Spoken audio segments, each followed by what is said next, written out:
Est-ce que quelqu'un peut dire Amen bien? La différence c'est au niveau, je vous donne ma paix, pas à la manière du monde. Vous aurez des tribulations, mais prenez courage parce que j'ai vaincu le monde. Quelqu'un peut dire Amen bien à ce Dieu qui a vaincu le monde? Est-ce qu'il y a une femme qui peut dire Amen à ce Jésus qui a vaincu dans sa vie? Les Amen des mamans sont faibles. Est-ce qu'il y a une maman courageuse qui peut dire Amen bien? Wow. Que Dieu bénisse ces mamans qui ont... Vous savez, lorsqu'on te parle de la paix, beaucoup de gens voient ça seulement comme ça, mais la paix c'est un grand principe dans le royaume. Je demande à quelqu'un de vivre en paix. Je demande à quelqu'un de rouler en paix. Je demande à quelqu'un de manger en paix. Je demande à quelqu'un de prophétiser en paix. Je demande à quelqu'un de servir en paix. Je demande à quelqu'un de prêcher en paix. Amen. Nous continuons avec notre thème de jeudi. Qui était là le jeudi? Vous allez voir que beaucoup de personnes sont devenues des chrétiens de dimanche. Ils sont en train de rétrograder chaque jour. Ils font de leur travail leur but principal. Ils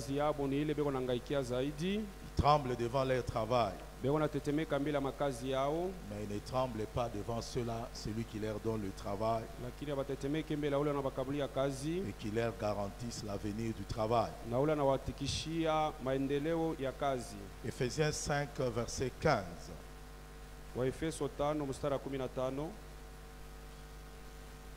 À partir du verset 15. La Bible dit, prenez donc garde de vous conduire avec circonception, non comme des insensés, mais comme des sages. Verset 16. Rachetez le temps car les jours sont mauvais. Soulignez ça en gras dans ta Bible. Rachetez le temps car les jours sont mauvais. Verset 17. C'est pourquoi ne soyez pas inconsidérés, mais comprenez quelle est la volonté du Seigneur. Soulignez la volonté du Seigneur. Verset 18. Ne vous enivrez pas du vin, c'est de la débauche. Soyez au contraire remplis de l'esprit. Quelqu'un dit Amen, très bien. Soulignez remplis de l'esprit. Je peux m'arrêter là. Je bénis d'abord le Seigneur. Nous étions en convention en Colosie. Chez le pasteur Alain. Ceux-là qui nous ont accompagnés. Nous avons passé de très bons moments. Et vous allez voir sur la chaîne de télévision les images qui vont passer. Nous avons été accueillis avec beaucoup de considération. Le pasteur Alain nous a pris entièrement 100% en charge. Nous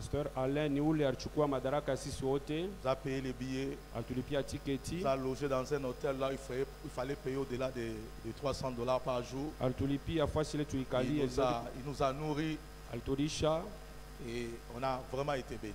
Il a vraiment été à la hauteur d'honorer l'apôtre. Quoi qu'il est mon grand frère. Est-ce qu'on peut acclamer pour le pasteur Alain? Les gens, il y a des gens qui vous honorent, vous devez aussi les honorer. Et nous avons été dans de très bonnes conditions. Apprends à soutenir l'œuvre de Dieu. Apprends à soutenir et à honorer les hommes de Dieu. Dis Amen. C'est là que viennent beaucoup de bénédictions. Alors la Bible dit rachetez le temps car les jours sont mauvais. Ne soyez pas inconsidérés. Dans d'autres versions, dit ne soyez pas stupides. La